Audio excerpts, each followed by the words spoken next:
કહેવાની મતલબ એ જ કે હી સફિશિયન્ટલી વેલ્યુડ, કે આમાં કંઈક છે.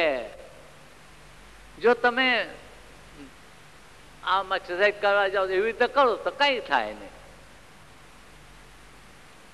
એક્સરસાઇઝ મન મૂકીને કરવાની છે તો થાય. અને આ એક્સરસાઇઝ નથી મારા મિત્રો, આ એક્સરસાઇઝ નથી. આ છે જે આપણા મગજ અને બોડીમાં 72 સટલ પોઈન્ટ એ જાગૃત કરવાની રીત છે. સમજી ગયા? આ એક્સરસાઇઝ નથી. દેખાવમાં એક્સરસાઇઝ છે પણ એની ઇફેક્ટમાં કંઈક જુદી વસ્તુ છે. અને જ્યારે તમે 3 સ્ટેપ રિધમિક બ્રીથિંગ કરશો એની ટેપ બનાવેલી છે. કારણ કે હું જ્યારે બાળક હતો 7-8 વર્ષનો, જ્યારે મારા ગુરુદેવે એ મને બ્રીથિંગ શીખવ્યું તો ખોલામાં માથું મૂકીને થાપરી થાપરીને મને આ રિધમ મારા કાનમાં બેસાડેલી છે.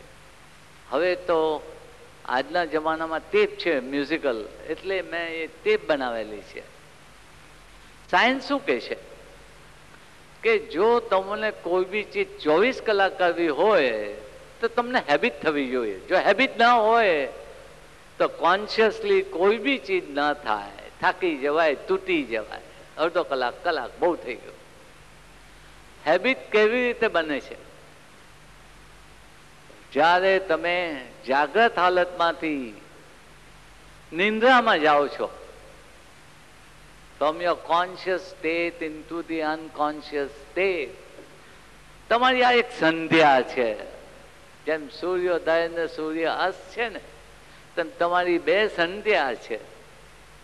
રાતે તમે જાગ્રત હાલતમાંથી નિંદ્રામાં અને સવારે નિંદ્રામાંથી આંખ ખોલીને જાગ્રત હાલતમાં, એ બે સંધ્યા જે તમારી જીવનમાં રોજ આવે છે એ બહુ ઇમ્પોર્ટન્ટ છે.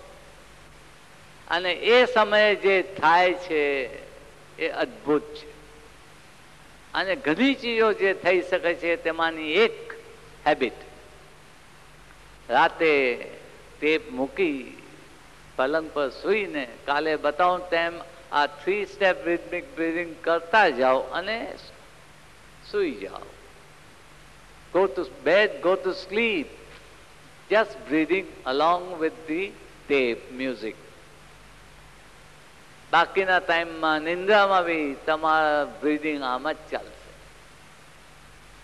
સવારે આંખ ખુલે ને તો આમ નહીં કરતા, પહેલે 3 સ્ટેપ શરૂ કરજો.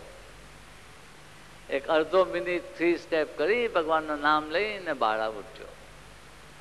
એ જો હેબિટ તમે બનાવી, મારા ગુરુદેવે તો મને કહ્યું કે બેટા આ તો 24 કલાક 3 સ્ટેપ રિધમિક બ્રીથિંગ તારા જીવનમાં બેસાડ, ભગવાન તારો હાથ પકડીને લઈ જશે. આમાં અદ્ભુત શક્તિ છે જેની અંદર રિધમ 24 કલાક ચાલે, જેની અંદર દરેક સેલ તે રિધમમાં જીવતું હોય. એ રિધમની સામે કોઈ તોફાન ઉભી રહી શકતો નથી, કોઈ તોફાન ઉભી રહી શકતો નથી.